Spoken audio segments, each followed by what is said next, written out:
యేసు ప్రభు వారు భూమి మీదకి వచ్చి 1000 సంవత్సరాలు పరిపాలిస్తాడు. అవును, నాకు తెలిసిన వాళ్ళు చేతులు ఎత్తండి. 4-5 ఎత్తారు. ఇది వాస్తవం. ఆయన భూమి మీదకి వస్తాడు, 1000 సంవత్సరాలు పరిపాలిస్తాడు. ఎవరైతే ఈ రెండో రాకడలో ఎత్తబడతారో 7 ఏళ్ల విందుకి, వాళ్ళు ఈ భూమి మీదకి వచ్చినప్పుడు పరిపాలన చేస్తారు. ఈ 1000 సంవత్సరాలు యేసు ప్రభు వారు మనకి రాజు, మంత్రి, ప్రధానమంత్రి అన్నీ ఆయనే. మనమంతా అధికారులుగా పనిచేస్తాం. దానికోసం మనం ఉండాలి. ఈ మోసపు రాజ్యంలో, ఈ మోసపు దేశంలో ఇంకెన్ని రోజులు ఉంటాం? అందుకని దయచేసి మీకు కలిగిన దాన్ని గట్టిగా పట్టుకోండి. రేపు ఇంకా మంచి అద్భుతమైన దైవజనుడు వస్తున్నాడు. కనీసం నాలాంటి దుర్మార్గులను ఒక్కొక్కరన్నా తీసుకొని రండి. రేపు నేను ఒక్కడిని మారటం వల్ల అనేక మందికి ఇన్స్పిరేషను. మీరు కూడా ఒకరిని తీసుకొస్తే బాగుంటుంది. ఇప్పుడు చూడండి, పాపం సంతోష్ గురించి కూడా మాటలు చెప్పాలి. ఎందుకంటే ఇంత దూరం జర్నీ చేసి ఎందుకు వచ్చారంటే, నాకు చాలా చాలా పెద్ద పెద్ద మీటింగ్లే వస్తుంటాయి.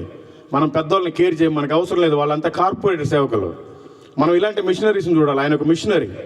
ఆయన నాకు కొద్ది రోజుల క్రితం పరిచయం. పాపం మ్యారేజ్ కాలేదు, పేద వ్యక్తి. ఆయన ఇంత భారంతో ఈ మీటింగ్ పెట్టాడండి.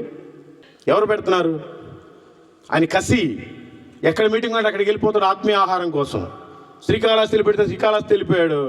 మొన్న శాలేం రాజు గారు మహాకూటాలు పెడితే అక్కడ కూడా కనిపించాడు. ఇట్లా ఎక్కడ పెడితే అక్కడే ఆయనకి సువార్త చెప్పాలని ఒక ఇది. అంటే మీకు లోకల్లో మరి అందరికి తెలుసో తెలీదు, నాకు తెలియదు.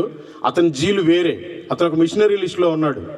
అందుకని దయచేసి అతను ఇంత ప్రయాసపడి ఇంత మీటింగ్ని అరేంజ్ చేశాడు కాబట్టి రేపు దయచేసి వస్తూ ఒక్కరన్నా తీసుకొని రండి.